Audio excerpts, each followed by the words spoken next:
common sense for the American people. Welcome to the Scott Jennings Show. NASA is forced to postpone its lunar mission. We have a live report on that in just a few minutes. Don Lemon cries to Jimmy Kimmel, blue state policies are making life miserable and causing people to move away. Kristi Noem sending body cameras to federal officers in Minneapolis, and new national polling paints a clear picture. Democrats are completely out of step with the American people on illegal immigration. It is Tuesday, February 3rd. This is the Scott Jennings Show here on Salem. Common sense for the American people. Broadcasting live from Boston, Massachusetts today. I guess, Jared, we're broadcasting from stolen land. Jared, you should have called Elizabeth Warren for permission to broadcast here from her reservation. What were you thinking? You didn't call Pocahontas. After the show, by the way, Jared and I have to drive out to Dartmouth in New Hampshire for a debate tonight about the future of the Republican Party. My sparring partner is Anna Navarro. Yes, that Anna Navarro.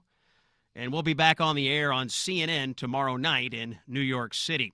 Let us get to the news. President Trump is meeting with President Gustavo Petro of Colombia today, a constant thorn in his side. It's closed press, they say, but we'll keep an eye on this meeting. Homeland Security Secretary Kristi Noem says body cameras have been sent to Minneapolis for use by federal officers. ICE and Border Patrol will now wear body cams. The president says that's a good idea. Here's cut 10. Kristi Noem just announced that you're deploying body cameras to Minneapolis. What's your thinking behind this decision, and do you want to see this? Well, it wasn't my decision. I would have, I leave it to her. They generally tend to be good for law enforcement because people can't lie about what's happening. So it's generally speaking, I think 80% good for law enforcement. But if she wants to do that, I'm okay with it. This news comes as national polling emerges on how Americans feel about the immigration debate. And it turns out that Democrats have badly misread the electorate. The latest Harvard-Harris survey is out, and 2/3 of Americans, fully 67%, say that yes, local police and jails should hand illegal immigrants over to federal law enforcement. Of course, the Tim Walz and Jacob Frey position, along with a slew of other blue state mayors and governors, is that they will not cooperate. They will not hand illegal aliens over to the feds. Democrats, it seems, are badly out of step with the American people. Next hour, we'll talk to a pollster, Brent Buchanan of Signal, who has even more data, making it clear the Democrats do not speak for the American people when it comes to coddling illegal immigrants and attacking federal law enforcement. Speaking of Minneapolis, it continues to be a lawless place with random people setting up roadblocks in the streets, stopping citizens who are driving through and running their license plates against some sort of database to determine whether the vehicle belongs to ICE. Take a listen to this interaction at one of these roadblocks, cut 11. Hey, how's it going? You said his license plates are ICE? Doing good, yeah. I was just saying, it looks like in our system, your plates came up as an ICE plate. That doesn't seem like it's the case, but I just wanted to come through and see what was up and talk to you, see how you were doing. Okay, I figured, yeah. I mean, he's clearly symbolic. Yeah, totally. Yeah. Not clear to me whether anyone has been arrested in Minneapolis for setting up these illegal roadblocks, but there is evidence that Democrats across the country are planning to replicate these paramilitary tactics of these Minneapolis radicals. Here's Maine Senate candidate Graham Plattner. This is the Bernie Sanders supporter with the Nazi tattoo. Cut 2. And I will say to the people of Minneapolis, we in Maine are watching with awe and inspiration like what the people of Minneapolis have been able to put together, the networks they have built, the organizational structure, the tactics and the strategies that they're using to resist, we in Maine are looking at them and using them as a blueprint because we're very convinced that we are seeing the beginning of the exact same kind of operation here. There you have it, folks. Democrats around the country are planning to block your roads, check your license plates, and generally make your community miserable, all so they can keep illegal aliens in your town. Disgraced former CNN host Don Lemon predictably showed up on Jimmy Kimmel's show last night to cry about being arrested for illegally entering a church a couple of weekends ago. Lemon says the feds wanted to scare him, and they made him uncomfortable when they arrested him. Here's cut 12. Well, you're right about more than just a waste of resources. They want that. They want to embarrass you. They want to intimidate you. They want to instill fear, and so that's why they did it that way. Instill fear, you say, Don Lemon? Well, here's a flashback to what Don Lemon said the day that he and his band of radical agitators invaded the Baptist church in Minneapolis. Cut 13. You heard what some of the folks said in there, that this is, they shouldn't be there and, they shouldn't be uncomfortable and this is our house and whatever. That's what protesting is about, is to make people uncomfortable. You may not like it. For Don Lemon, it seems to me what is good for the goose is good for the gander.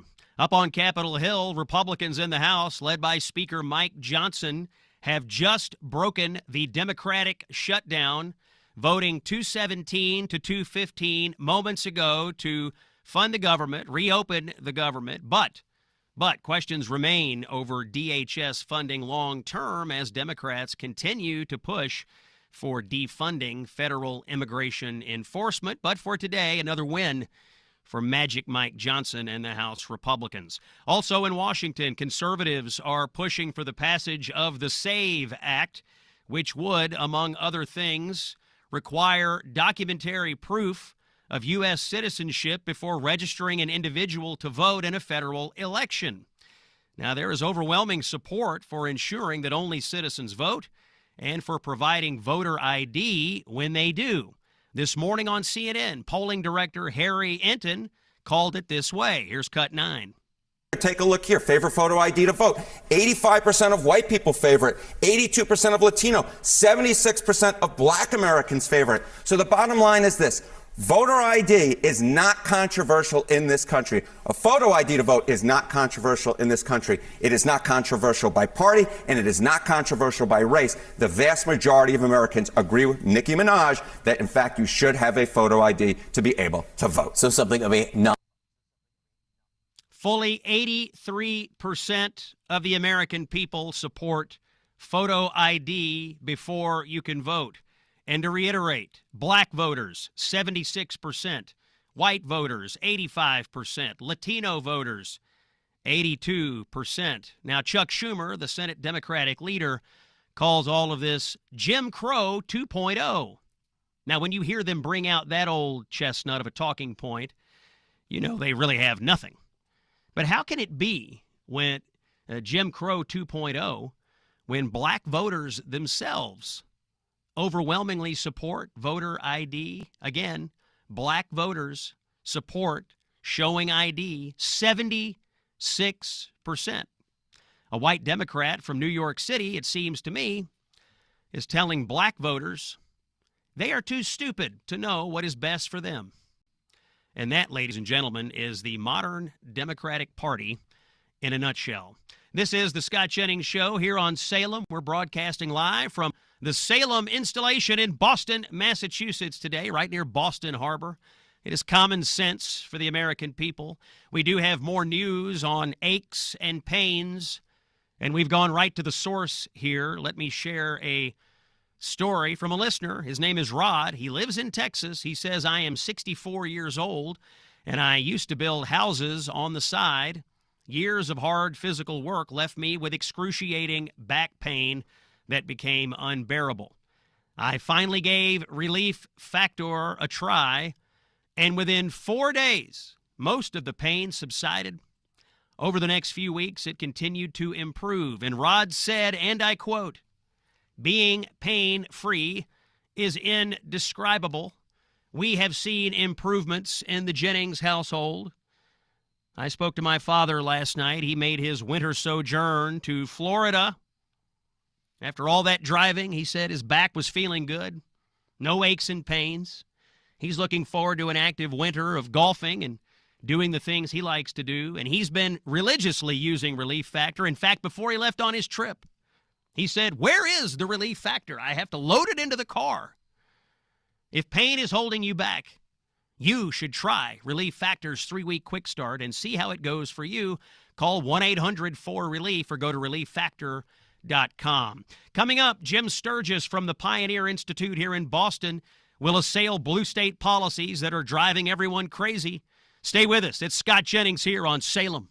The man who made CNN safe for conservatives again. Here's Scott Jennings. It is Tuesday, February 3rd, live from Boston. 2 bits of breaking news to bring to you. The United States military, an F-35 to be exact, has shot down an Iranian drone as it approached the USS Abraham Lincoln in the Arabian Sea. Don't want to mess with those F-35s, I can tell you that. And we have a date. The Clintons have agreed to be deposed by the House Oversight Committee with Chairman Jamie Comer. He's a dog with a bone, folks. They're going to do it February 26th and 27th. Hillary on day 1 and Bill on day 2. We're going to look forward to tracking that. This is the Scott Jennings Show. We are in Boston. I wanted to check in on how things are going here in the Bay State, a blue state. How are people living here in Massachusetts? On the line to talk a little bit about what's going on here is Jim Sturgis, the executive director of the Pioneer Institute. Jim, welcome to the show. Glad to have you in. Pleasure to be with you, and welcome to Boston. Thank you very much. Jim, I was looking at a chart. The chart says domestic net migration by state, cumulative change, April 1st, 2020 to July 1st, 2025. And Massachusetts had lost 182,145 of its population in that 5-year period. What is going on in Massachusetts from your perspective? Why are people fleeing the Bay State? Well, Scott, you know, it's for about 30 years we had blue dog Democrats and Republicans working together to cut tax a couple of dozen times. We did a lot to shed that label of Taxachusetts, and since really 2018 and especially 2022, we've done what, you know, California, New York, Illinois, and other blue states have done, which is to put in place either high earner taxes or wealth taxes, and they're still talking about it. I mean, California's thinking about another one. Rhode Island's thinking about both a high earners tax and a wealth tax, and it is driving people away. I mean, for 30 years, we were one of the top states in terms of economic growth. We're always ranked highly on competitiveness. We're just shedding people. They're making a choice. I mean, states have made lots of policy changes over the last 5-10 years. About 25 have cut taxes. We're one of the few that's increased our taxes dramatically. And people are leaving, young people, older people, people with companies, investors. And it's really, I mean, we're one of the only 4 states in the country. We've lost jobs, private sector jobs. The rest of the country is growing like crazy. I was looking on your website at the Pioneer Institute, which, by the way, pioneerinstitute.org, if you're interested out there. You had a study that said net out-migration of wealth from Massachusetts nearly quintupled from 2012 to 2021. Money, wealth just flowing out of Massachusetts. Why is that, and what have the consequences to the state been? Well, you know, it's simple math. In real terms, the state budget has increased by about 30% in 15 years, and people's household income has only grown 13%. There are many people who say that Massachusetts is not investable because of policies that the city of Boston advances, but also the cost of doing business here. Scott, I guess what I put it in very simple terms. Look, North Carolina is not that different from Massachusetts in terms of industry mix, the size of the state. I mean, North Carolina's got the research triangle, it's got Charlotte's got finance, it's got healthcare, it's got professional, scientific, technical businesses and jobs just like we do. They have grown their job base in the past 5 years by 255,000 jobs. We've lost 25,000 jobs. I mean, it's just there's no real opportunity here because people are not investing because the policies are not welcoming. Jim, I've got about 30 seconds. I did want to ask you a question about one Democrat who is in office here. I saw a story the other day about the state auditor, Diana DiZoglio. She looked like me like she was trying to do something right, and she was fighting with some of these old school Democrats in the legislature. Is Auditor DiZoglio someone that, I know you're a conservative think tank, but do you think she's on the right track when it comes to auditing and ferreting out waste, fraud, and abuse in Massachusetts state government? Absolutely. Look, if you look at polls 10 years ago, people in Massachusetts were still thinking that they could trust the state government with their dollars. If you look at any of the polling now, with the state government saying, no way, we're not going to allow ourselves to get audited, she really put her thumb on an issue.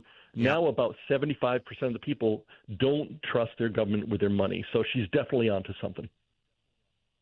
That voice you're hearing, Jim Sturgis, a member of the Pioneer Institute here in Boston, Massachusetts. Jim, thanks for chatting with us today. We look forward to having you back. We're going to take a break. When we come back, breaking news, NASA scrapping its lunar launch. We'll find out why from the source. Stay with us. Hey, it's Scott. I want to talk to you about our friends at Balance of Nature. You can find them, by the way, at balanceofnature.com. They have this thing called the Balance of Nature Whole Health System. These supplements are perfect for a resolution in the new year. It's kind of tough to stick with New Year's resolutions, and that's why Balance of Nature's Whole Health System supplements are one of the easiest ways to do it. They're very versatile. You do 2 scoops of fiber and spice and mix it easily into drinks, and it adds a warm, aromatic depth. You can also open 3 of your fruit supplements and mix the powder into a smoothie, or sprinkle 3 of the veggie supplements over one of the savory dishes that you're having for dinner. It's called Balance of Nature's Whole Health System. These supplements include 47 ingredients of 100% whole fruits, vegetables, spices, and fibers, perfect for your daily routine. 50% off if you do it now for 1 year when you subscribe to the Whole Health System from our friends at Balance of Nature. Get it at balanceofnature.com.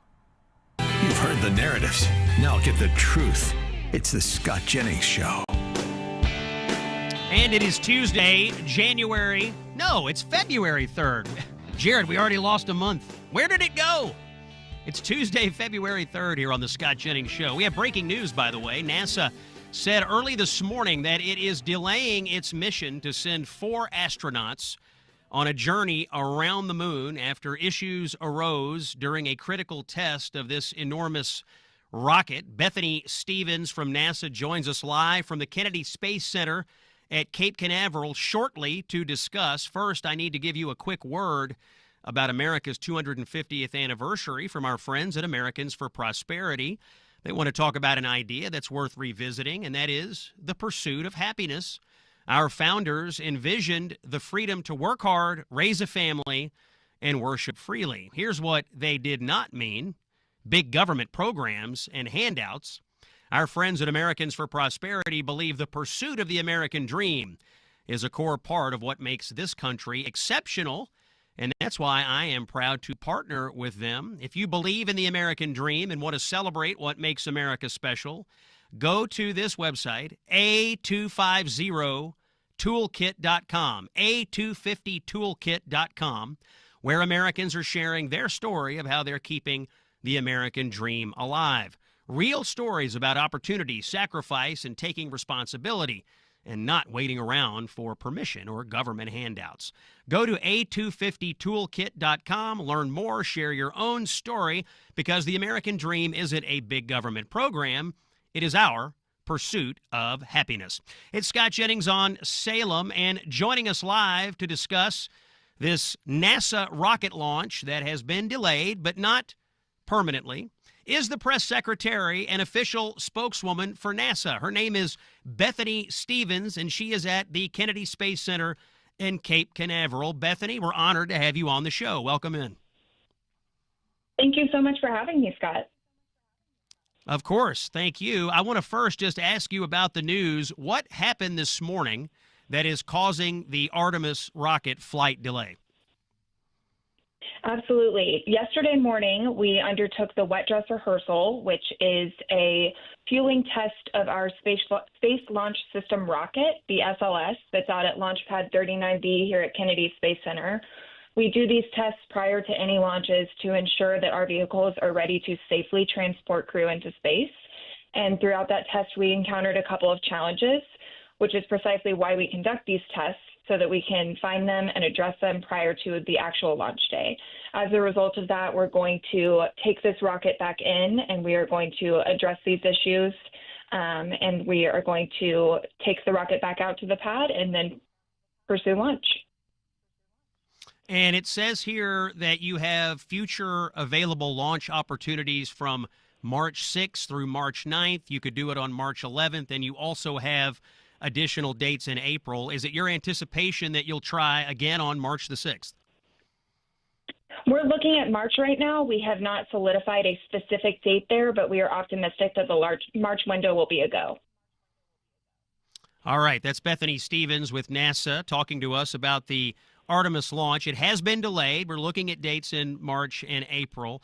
Bethany, when this rocket leaves Earth, tell me, what are you hoping to accomplish with the mission? It doesn't land on the moon. It goes around the moon. But what is the purpose of this this lunar mission? Absolutely. So this is potentially the farthest Americans or anyone will have gone from Earth ever.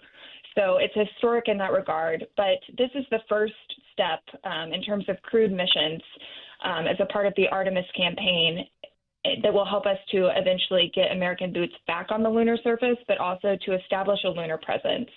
So that means, per the President's national space policy, that we're going to establish a lunar base and continue using what we learned from that to go onwards to Mars and even further than ever before.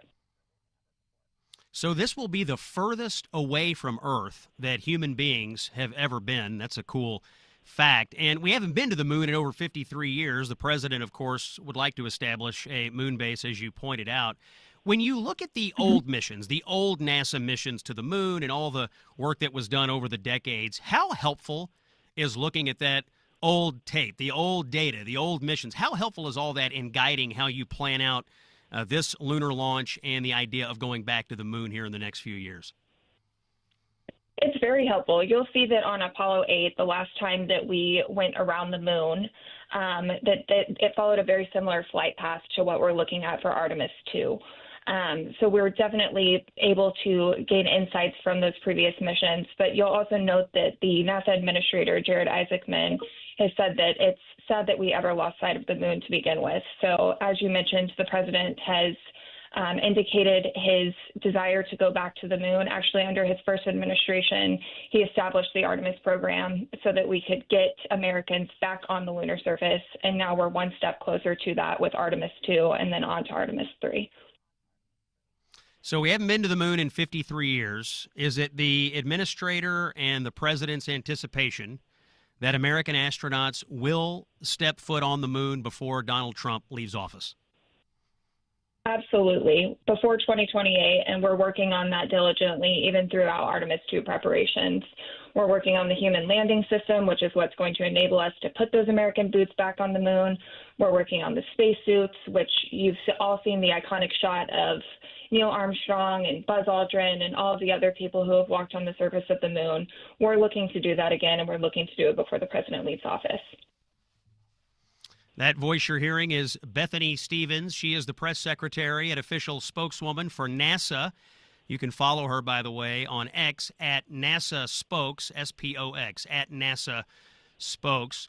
So you mentioned a moment ago that the president and Administrator Isaacman of NASA have a national space policy. Tell us about the holistic goals of the national space policy. I know we want to go to the moon, but overall, what are we trying to accomplish in space? How will it benefit the American people? Absolutely. It's no secret that we have a huge geopolitical rival in China. It's also no secret that China is making huge progress on their own lunar missions. The Chinese National Space Agency, CNSA, has indicated that they aim to get to the moon before 2030. As we just spoke about, we are hoping to get back to the moon before 2028 is over. That said, we're in the midst of a second space race here. The first one was with the Soviet Union back during the Cold War era, and now today we are hoping to get back because there is a national security interest in space and establishing the ultimate high ground. The president is hoping to establish through this national space policy, which is actually an executive order about establishing space superiority, making sure that we are projecting American dominance in the ultimate high ground. So that will include life-changing science and crewed missions and all kinds of things, including a nuclear reactor on the moon and including establishing a lunar base where we can continually send American astronauts up to the moon and hopefully establish a persistent lunar presence. Do you anticipate that a lunar base would be fully a military base, or do you think it would be part military, part commercial, part civilian? What is the vision of that? This specific lunar base will be entirely civilian. Actually, under President Trump, we established the Artemis Accords. We now have over 60 nations that are partners with us in that endeavor to keep space exploration peaceful and transparent. So the lunar base that we're talking about over here at NASA will be entirely civilian. However, it is worth noting that CNSA, the Chinese National Space Agency, is both civil and military space. So they potentially are going with militaristic endeavors. And this Artemis rocket, I want to ask you about the nature of the rocket. Who built it? This is not a SpaceX rocket, but I know NASA is working with companies like SpaceX on its endeavors. Kind of talk to us about this specific rocket that we're using this year, how you partner with SpaceX, and how sort of it all works together, government with private companies, as we look to the future of space. Absolutely. NASA has a huge coalition of commercial partnerships. The specific rocket that we're using for this mission and for Artemis 3 is the SLS, which is the Space Launch System. That is built by Boeing in conjunction with other commercial partners. And then the actual spacecraft that the crew will be inside, the Orion spacecraft, is built by Lockheed Martin. There are other components of the mission. You mentioned SpaceX, who's building us a human landing system for Artemis 3. Blue Origin is also building a human landing system for a later Artemis mission. So there's so many people that are involved in this. Axiom is building the spacesuits, and there are many more that are helping us to meet these critical goals. Now, ultimately, when you send astronauts back to the moon, which you hope to do before Trump leaves office, how do you choose them? I mean, there's obviously people in the astronaut program, but for the Americans who are going to set foot on the moon for the first time in over 50 years, how does the administrator, how does the program go about choosing those special people who are going to, that'll be one of the biggest events of Donald Trump's entire administration. It'll be one of the biggest events in decades for the world. How do you pick those people? Absolutely. It's very exciting. We pick these people based on merit alone. We have an incredibly accomplished astronaut corps. They're all based out of Johnson Space Center in Houston, Texas, and we have many people who are ex-military. We have accomplished medical professionals. We have people who have experience that's derived from all different sectors. And that leads us to an incredibly talented astronaut pool to choose from. We have yet to establish or choose the Artemis 3 astronauts, but there's not really a way that you can go wrong when we have as much talent as we do here at NASA. So it's definitely a big decision, and I'm excited to see who the agency ends up choosing. That's a decision that will be made between the astronaut office out of Houston and the chief astronaut, along with the administrator and leadership at NASA, as well as obviously the White House and the president. That voice you're hearing, Bethany Stevens, she is the official spokesperson for NASA. She comes to us live today from Cape Canaveral at the Kennedy Space Center. The news of the day is that NASA completed a dress rehearsal for the Artemis 2 mission in the early morning hours on February 3rd. And because of some issues in that dress rehearsal, the launch has been postponed, but there are dates in March and April for this mission, which will fly a rocket around the moon and ultimately send humans as far away from Earth as they have ever been. Bethany, thank you so much for joining us on the Scott Jennings Show. We're going to take a break, and when we come back, a little bit of immigration news. You don't want to miss it. First, I have some information about debt. Debt, if you're stressed about debt because you're in it, I have something you need to know. According to the Federal Reserve's latest survey, many banks are tightening their standards. That means right now might be your best window to negotiate settlements before lenders tighten up even further. And this organization called Done with Debt is one of the best I've ever seen at navigating debt relief, especially in a complicated regulatory environment. Last year, they enrolled over $102 million in debt for our listeners and others. Done with Debt, they are experienced at knowing how to negotiate and win. They will get you the biggest reduction possible. Done with Debt helps you through the debt relief process so that you keep more of your paycheck every month. Imagine waking up without that weight on your shoulders and doing it without taking out another loan or having to file for bankruptcy. That would be a relief, would it not? Do not wait for the lenders to tighten up their policies. That's the danger to you. You got to move fast. And to do it, go to donewithdebt.com and talk to a debt specialist. It's free. Takes just a few minutes. Visit donewithdebt.com. If you're in debt and you need relief, you will not regret it. When we come back, a little word on our cruise upcoming in November and some immigration stuff you don't want to miss. It's Scott Jennings on Salem. Stay with us.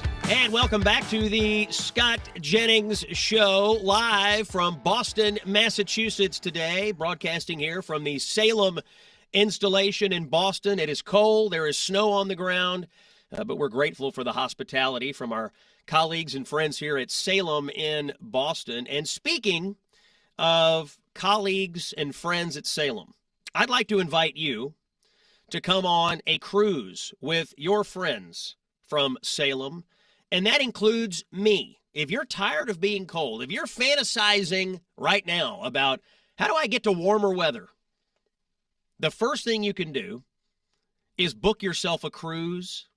It is going to be the unforgettable Gulf of America cruise.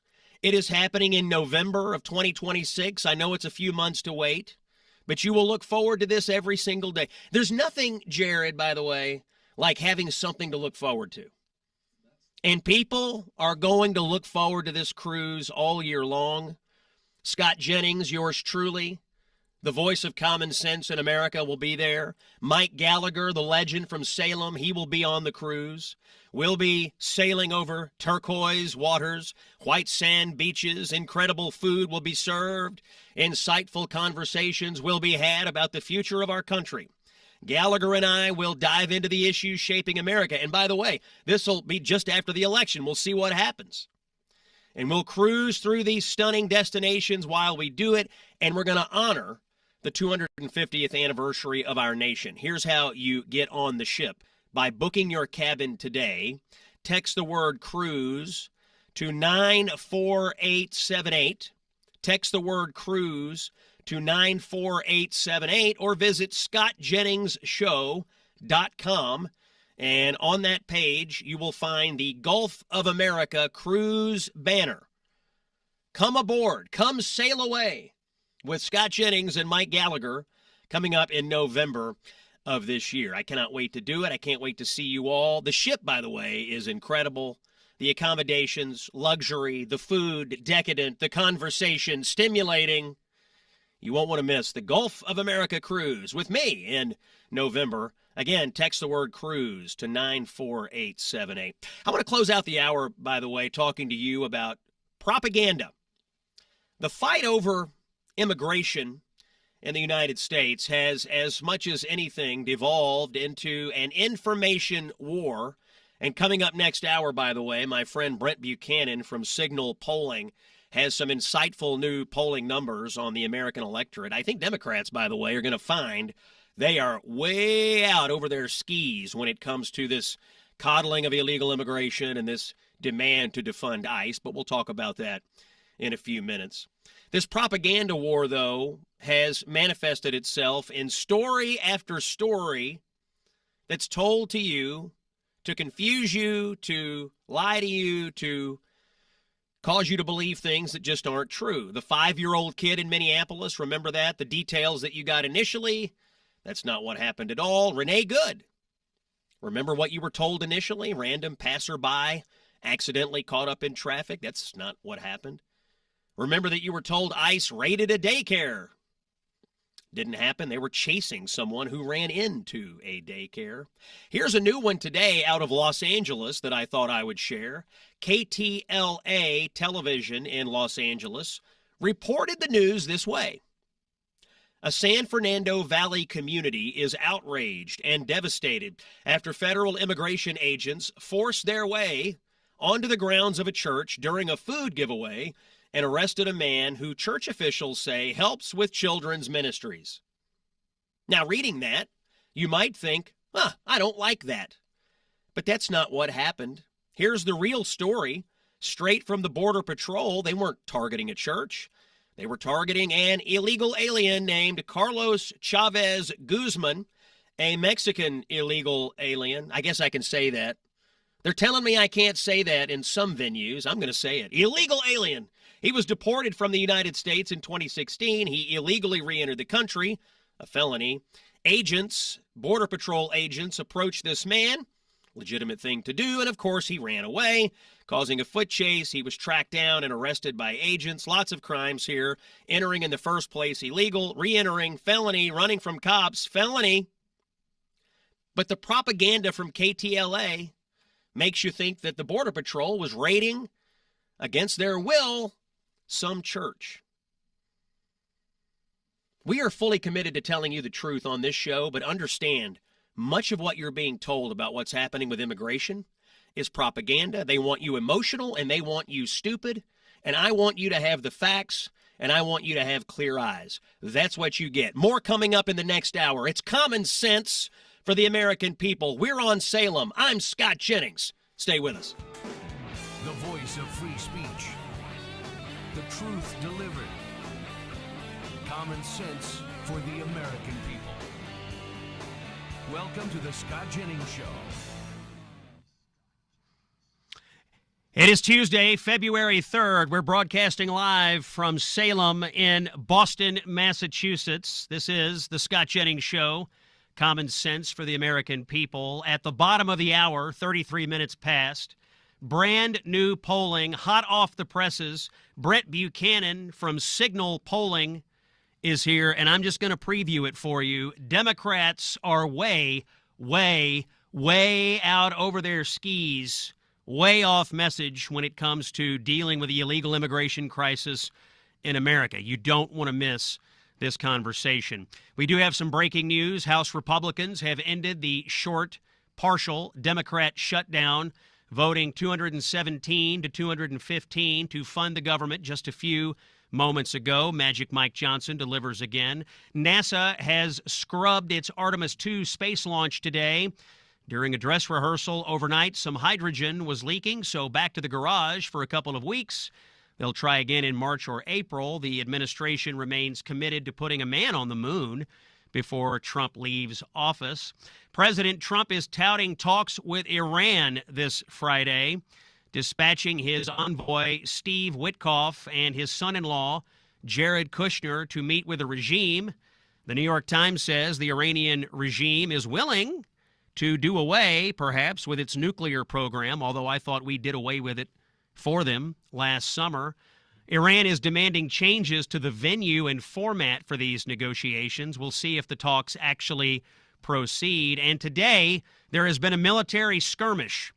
The United States shot down an Iranian drone that had approached the USS Abraham Lincoln. White House Press Secretary Caroline Leavitt confirming the details. Here is Caroline. Today, I did speak with folks over at the Pentagon this morning who said that CENTCOM acted both appropriately and necessarily to protect our U.S. personnel and equipment in the region. So CENTCOM did make the decision to shoot down that Iranian drone. It was unmanned. It was acting aggressively towards our USS Lincoln, which we know that aircraft carrier is in the region at the direction of President Trump. As for the president, he remains committed to always pursuing diplomacy diplomacy first. But in order for diplomacy to work, of course, it takes two to tango. You need a willing partner to engage. And so that's something the president and Special Envoy Witkoff are exploring and discussing right now. Special Envoy Witkoff is set to have conversations with the Iranians later this week. Those are still scheduled as of right now. But of course, the president has always a range of options on the table, and that includes the use of military force. The Iranians know that better than anyone. Just look no further than the highly successful Operation Midnight Hammer, which took not just Iran, but the entire world by surprise and completely obliterated their nuclear capabilities earlier last year. With me to discuss all of this is Benham Ben Taliblu, the Iran Program Senior Director and Senior Fellow at the Foundation for Defense of Democracies. Benham, welcome into the Scott Jennings Show. I'd like to get your reaction to all of this, the possible talks, the shooting down of the drone, what you heard Caroline Leavitt say. Where do we stand with Iran right now, in your opinion? Well, it's a pleasure to be with you, Scott. Listen, we're either on the precipice of a bad deal or a military conflict, but to what end is the million-dollar question. And I think President Trump has everybody right where he wants them, with both allies and adversaries alike trying to guess and figure out and hedge as it comes to his next move. In 2025, for example, we saw President Trump literally go through every option on the table as it comes to Iran. The reason now we're talking about the Islamic Republic in 2026, however, is that there was massive nationwide protests, and the Islamic Republic brutally repressed those protests. And the president, not talking about nuclear, not talking about missile, not talking about terrorism, not talking about maritime, drew not one but multiple red lines in the sand there, and said that if the regime continued to crack down, that he would hold those who cracked down responsible, that the U.S. was locked and loaded, and that more recently help was on its way. Now, in my view, there is no nuclear deal off-ramp that the U.S. Special Envoy or the president's son-in-law at this point in time can negotiate with a regime like the Islamic Republic. Lest we forget, this is a regime that has a bounty on the president's head, has a fatwa against him, against his property, and even against the female members of his family. Always important to remember that here. And then moving forward, of course, we can't forget that, Donald Trump really broke the taboo, slaughtered the sacred cow that used to govern Washington, D.C. for decades, that said you can't even provide political or moral support for protesters. He showed that that was absolutely possible in term one. Now in term two, when the regime is trying to call his bluff to see if he would do more than provide moral or political support for protesters, you have the Abraham Lincoln in the region, and the Iranians right now are trying to buzz, or have tried to buzz that, with a Shahed 139 drone. It's a modified drone. It's an unmanned combat aerial vehicle. It can do surveillance and reconnaissance, but more importantly, it can carry guided munitions. And I think it was precisely prudent for the USS Abraham Lincoln to launch that F-35 and take out that drone so that there's a strong signal of resolve. So whatever direction the president goes in, that he can take the best hand with him. In your opinion, how close is the Iranian regime to falling? And can it fall without a push from the United States, or do you believe that only military intervention will ultimately lead to regime change in Tehran? This is a regime that is weak, but it is still very lethal, and that's what we have to remember. This is a regime that is willing, and unfortunately just proved that is shooting its way out of the crisis under the cover of an internet blackout. 36 to 43,000 Iranians have been killed in a record matter of days, shattering both records for killings and executions inside the Islamic Republic in contemporary Iranian history, and even comparable to some grotesque 20th century massacres in recorded history. In that case, an unarmed, pro-American, pro-Western population in the heartland of the Muslim Middle East needs support. It is highly unlikely that this unarmed population is going to be able to overcome and overwhelm the regime and its layered security forces. And here I believe, as Henry Kissinger used to say many years ago, and as is ascribed to him, that foreign policy is not missionary work. There's a huge difference between foreign imposed regime change, which is something that Uncle Sam unfortunately has done in this region and hasn't had great successes with, versus foreign supported regime change.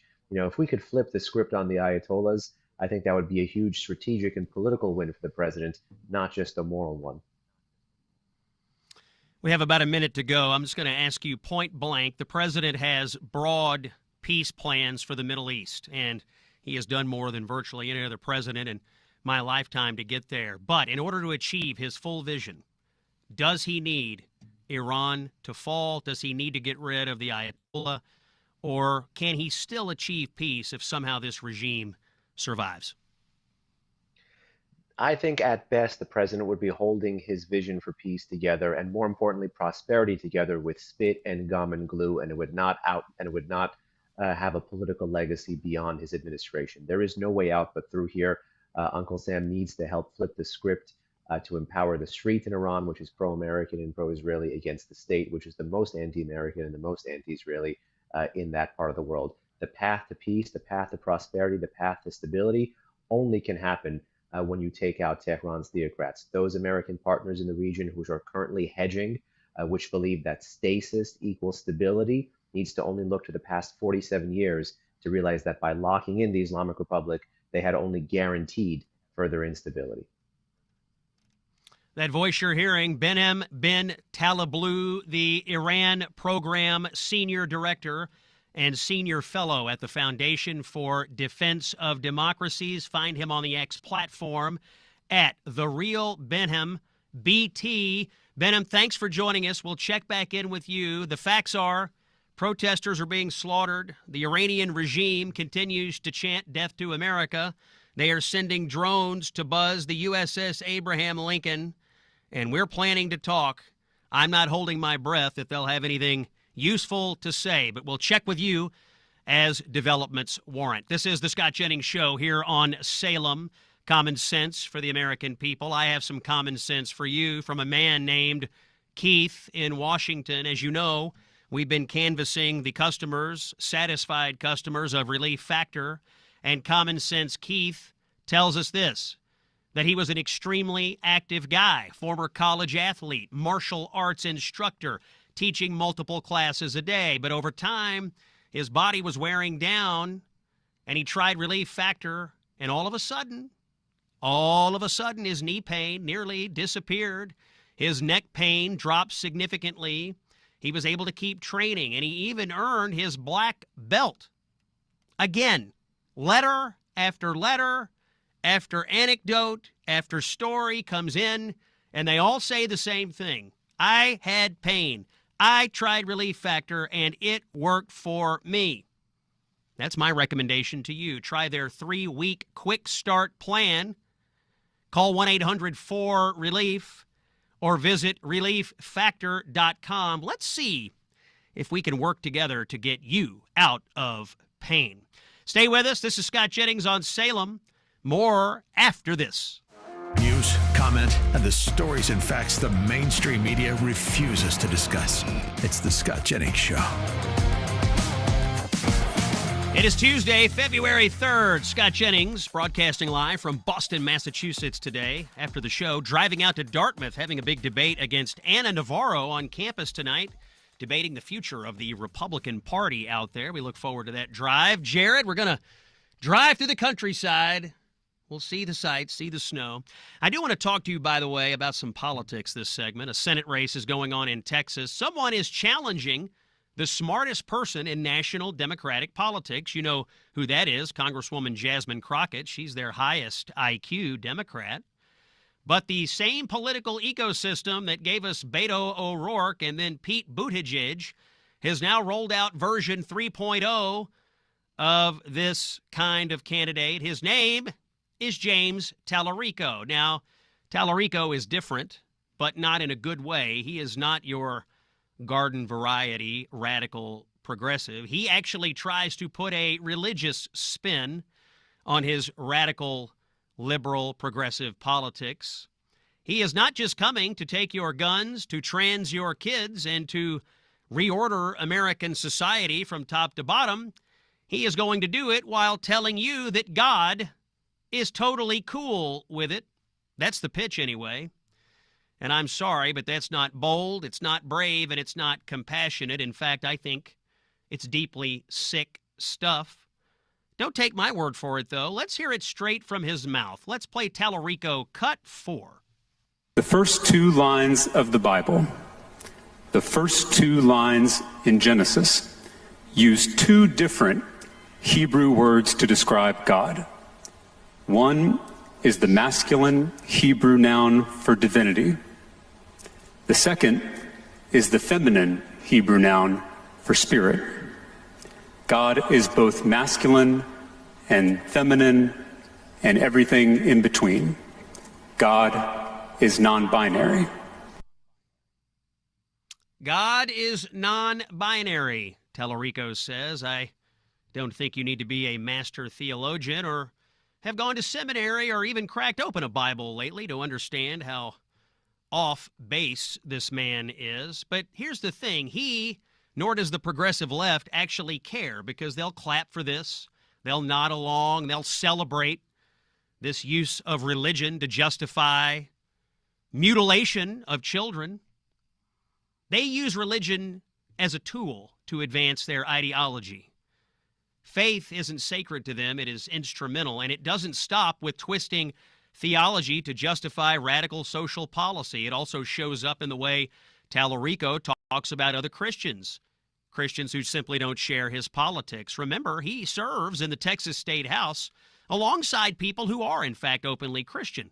Listen to how he talks about them. Here's cut 3. And that applies to Muslims and Hindus. And listen, I have. This is, they can learn a lot from Jesus. I have met so many Hindus, Buddhists, Sikh, Jews, Muslims, atheists, agnostics, who are more Christ-like than some of the Christians I serve with in the Texas legislature. Now, look, no offense to anyone who isn't a practicing Christian. You are free Americans. You're entitled to your beliefs. But I got to say, to be Christ-like, it usually helps to be a Christian. It's right there in the name, after all. And it is especially wild for Tallarico to argue that an atheist, someone who explicitly rejects the existence of God and the divinity of Christ, is somehow more Christ-like than people who actually believe in Christ. That's not theology. That's political gaslighting.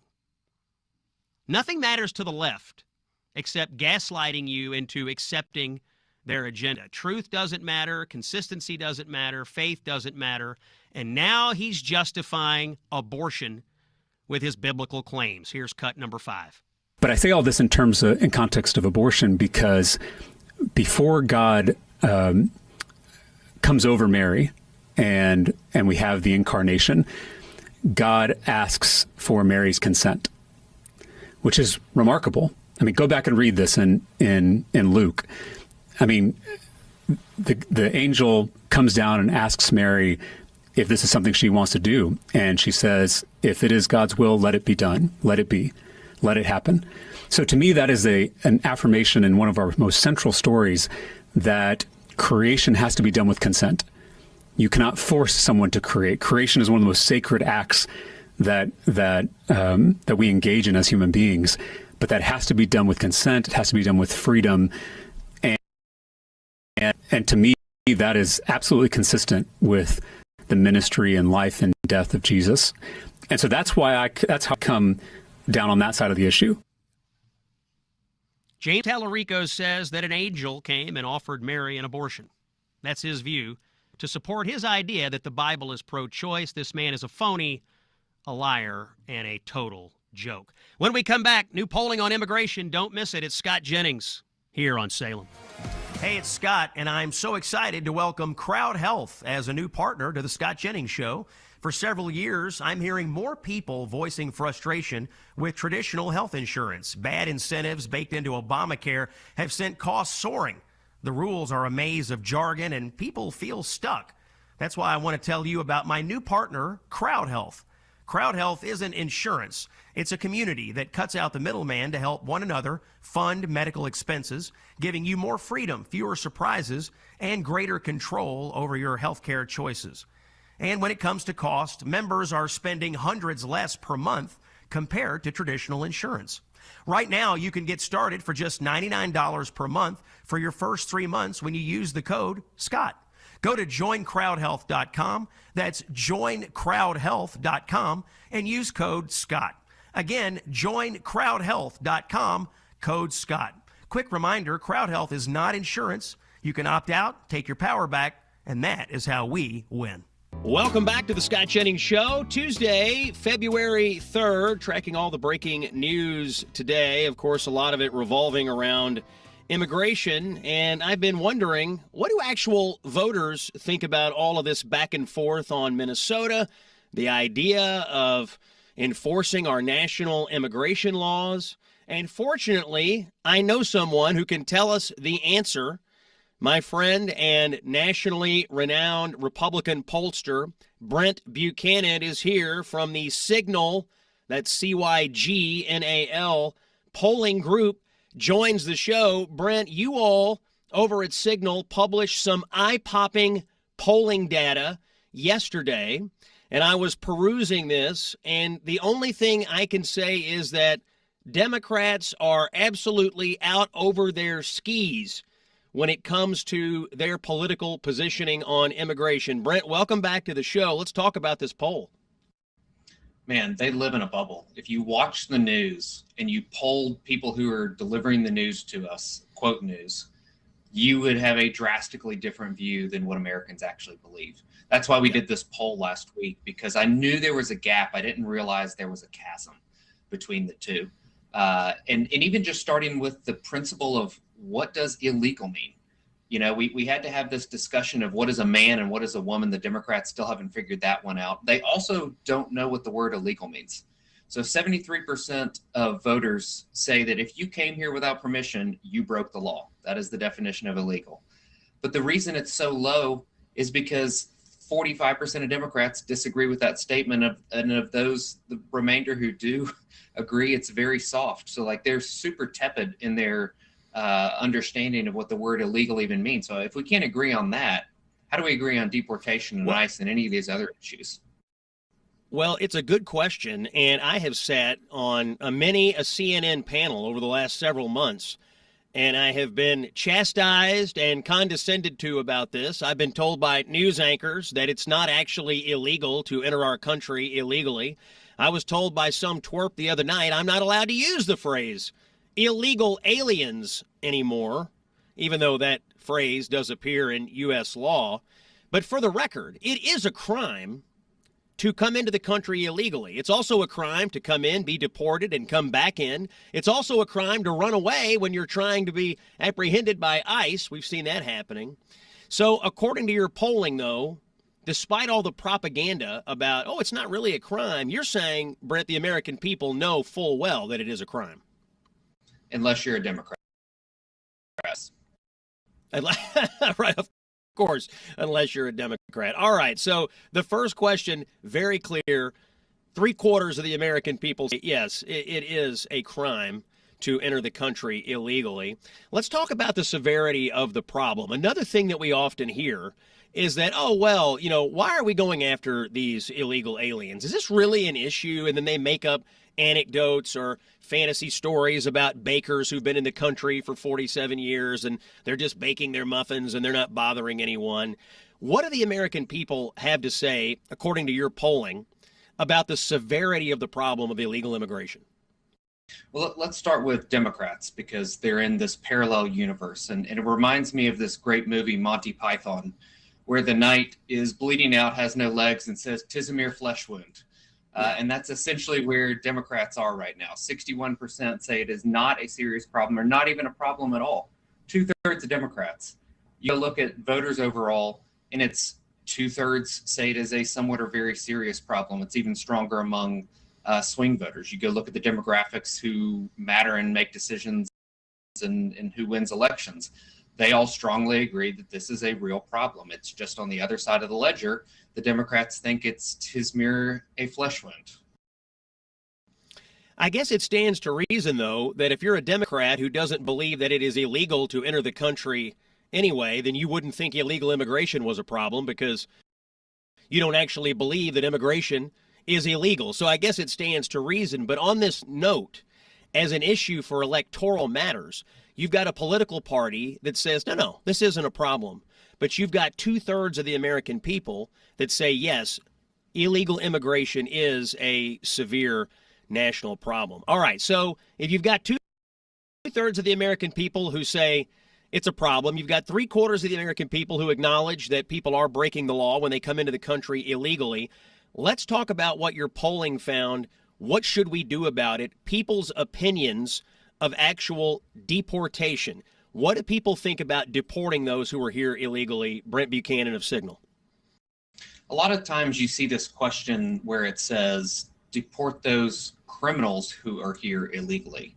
And I think that, of course, is going to perform well, because who's going to say keep criminals here? Except I bet there are many Democrats who would say that. So we wrote the question a bit more basic and said, do you support or depose those illegally here in the U.S. back to their country of origin? 61% support. And then Democrats in their alternate reality, 67% in opposition. And I begin to wonder as I look at all of this, because rule of law is common sense. And, you know, these are the same people who were telling us to trust the science during COVID.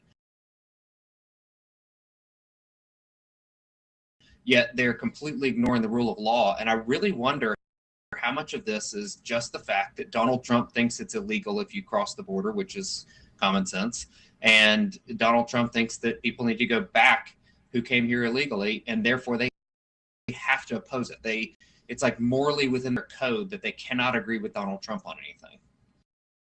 And let's set some facts about your polling sample here. You polled over 1,000 Americans, and these are all likely midterm voters, correct? Correct. And we even set the frame, because when you're doing polling, you got to look at what is turnout going to be. And that is not just a number. It is how it is gender breakdown, how does age breakdown, education, college education versus not college education, partisanship. There's a lot of factors that go into how we're looking at this.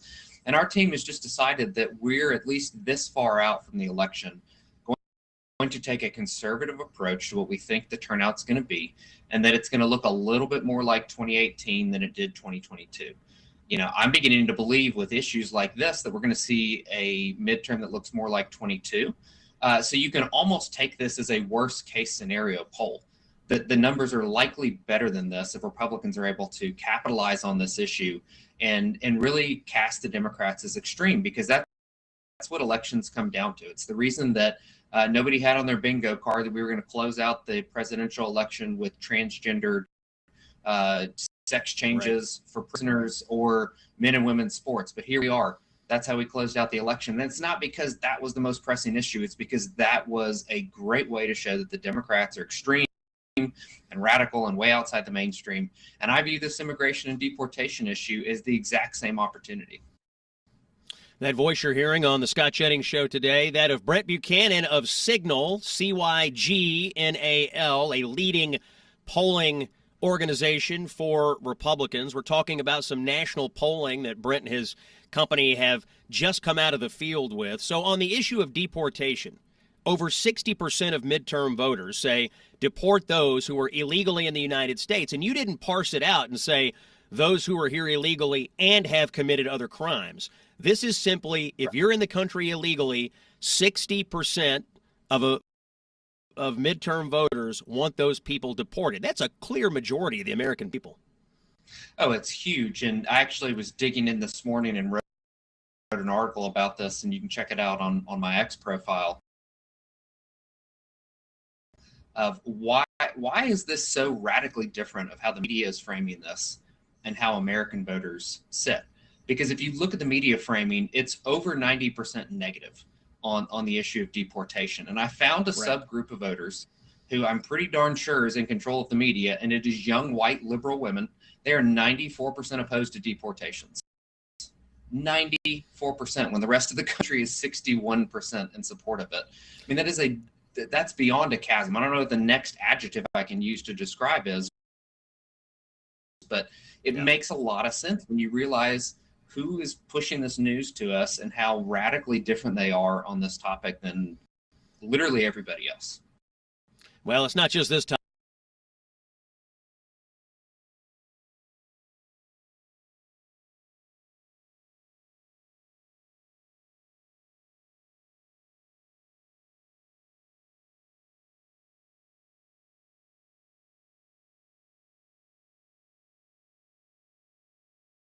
It's a lot of topics, but that'll be a conversation for another day. Brent, a couple of more questions you asked, and you talked about the relentless negative media coverage. If it's 90% negative on deportations, it's 100% negative when it comes specifically to ICE and ICE tactics. But in your survey, you found a majority of the American people support ICE, specifically saying ICE, enforcing immigration laws to remove illegal immigrants. It says here 54% of the American people support ICE removals. But what was the story among Democrats? 81% oppose. You dig into liberal women, and it's approaching 100% in opposition to what ICE is doing. And the same reason on this that we phrased the question, we didn't say, do you like ICE? Because my guess is that that is actually upside down. But we said ICE, which is its mission to enforce federal immigration laws by what? By removing illegal immigrants from the U.S. We laid out exactly what ICE does and what it is currently doing, and it gets 54% support. Among swing voters, it jumps to almost 60% support. So again, it's just the Democrats, once again, strongly in opposition to an issue that 60%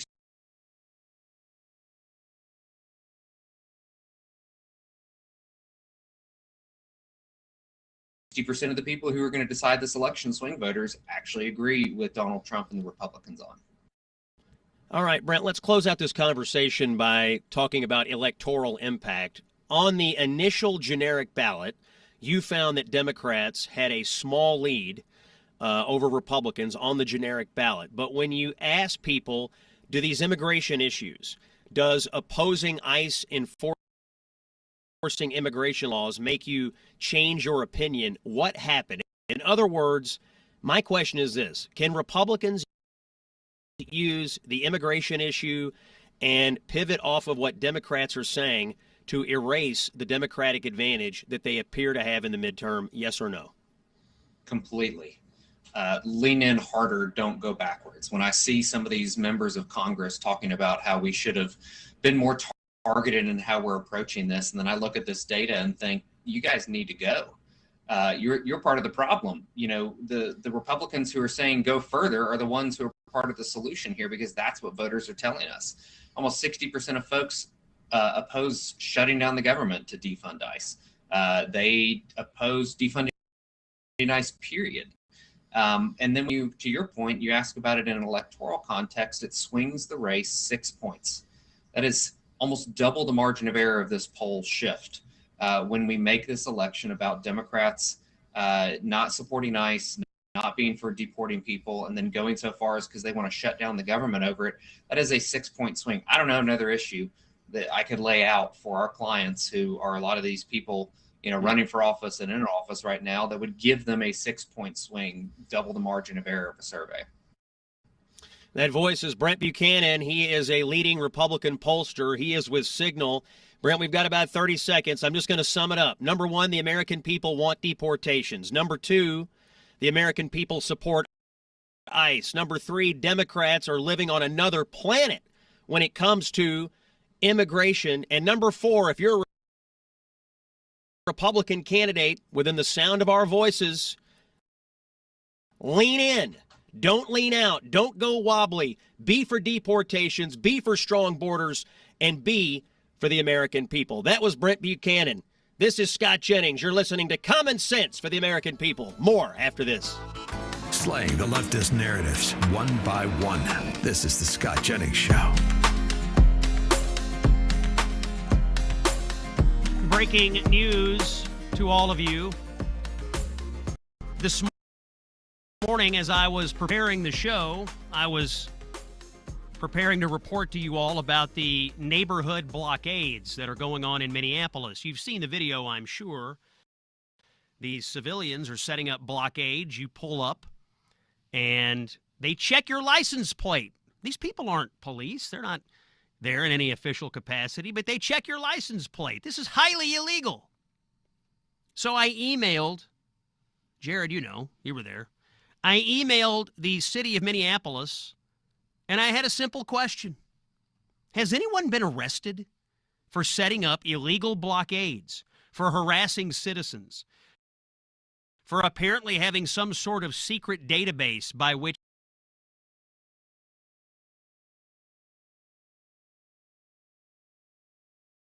they check whether your license plate belongs to an ICE vehicle? And after some back and forth with the city of Minneapolis, just a moment ago, literally minutes ago, we got a response from the Minneapolis police. I will read it to you. No arrests have been made. Now, the city did tell me that the public works team did clean up the street and they took away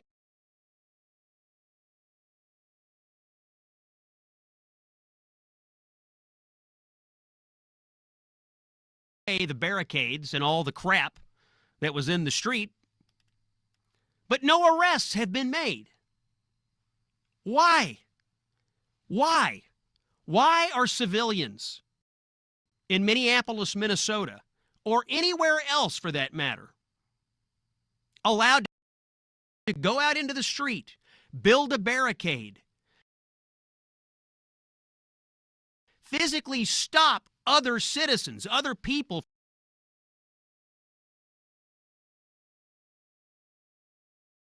from driving their cars? Tell them to roll down their window. I've seen video of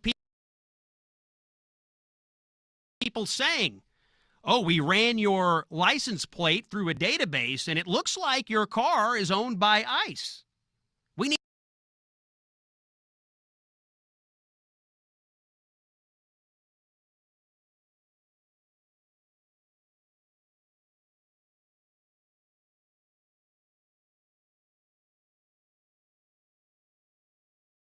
you to get out of the car. We need to talk to you about this. Let me tell you something.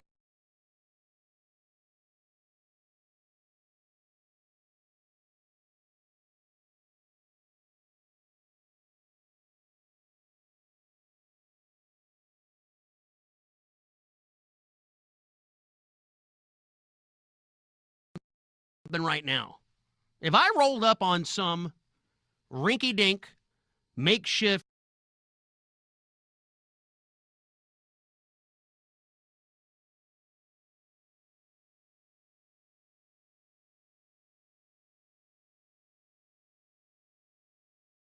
barricade and somebody had me roll down my window and said, hey, I need to talk to you about your license plate, well, let me just tell you, I wouldn't be putting it in park.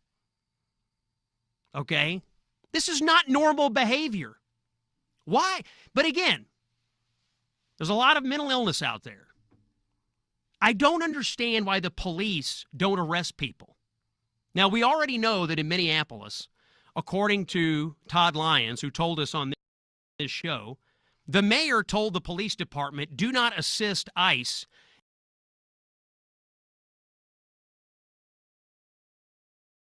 if they are under attack from illegal aliens. So if ICE is out doing its job and they come under attack, we know that the police were instructed not to help. Now it seems to me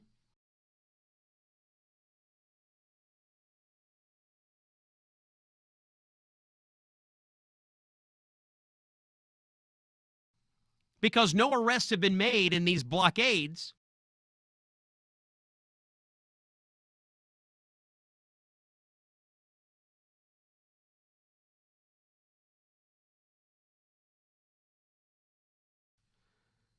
that somebody told the police, don't arrest these guys. And you know what happens when people get away with crap like this? They will do it again. Other people will be inspired to do it. That's what you get. That's what you get when you don't arrest people. But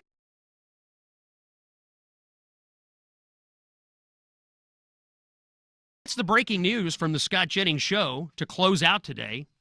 I have received official confirmation from the city of Minneapolis, the public information officer of the police department,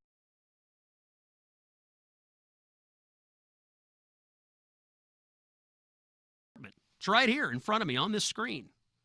No arrests have been made, even though we have people in the street building barricades and stopping their fellow citizens.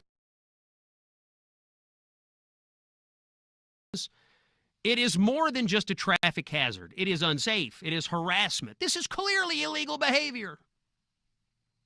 But in Minneapolis, where they exist in a state of secession from the federal government, apparently they also exist in a state of secession from their own laws and from good public order. If I lived in Minneapolis, I would demand arrests. I want people arrested for doing crap like this. Before we close out the show today, a pitch for you to come on a cruise with me in November. I'm ready for it right now. We got to wait till November. It's the Gulf of America cruise. Scott Jennings and Mike Gallagher will be cruising through the Caribbean, the Gulf of America. Sign up to go with us. Text the word cruise to 94878. That's cruise to 94878, or go to Scott Jennings Show and click on the Gulf of America cruise banner. We have a limited number of cabins, but I want to see you in one of them. Crystal blue waters, incredible ports, first-class hospitality, and a lot of great conversation with Mike Gallagher and yours truly, Scott Jennings. It is the Gulf of America cruise in November. I want to see you there. Thank you, Boston. You've been great. Tomorrow, we're back in New York City. It's common sense for the American people. Scott Jennings signing off, but we'll see you tomorrow.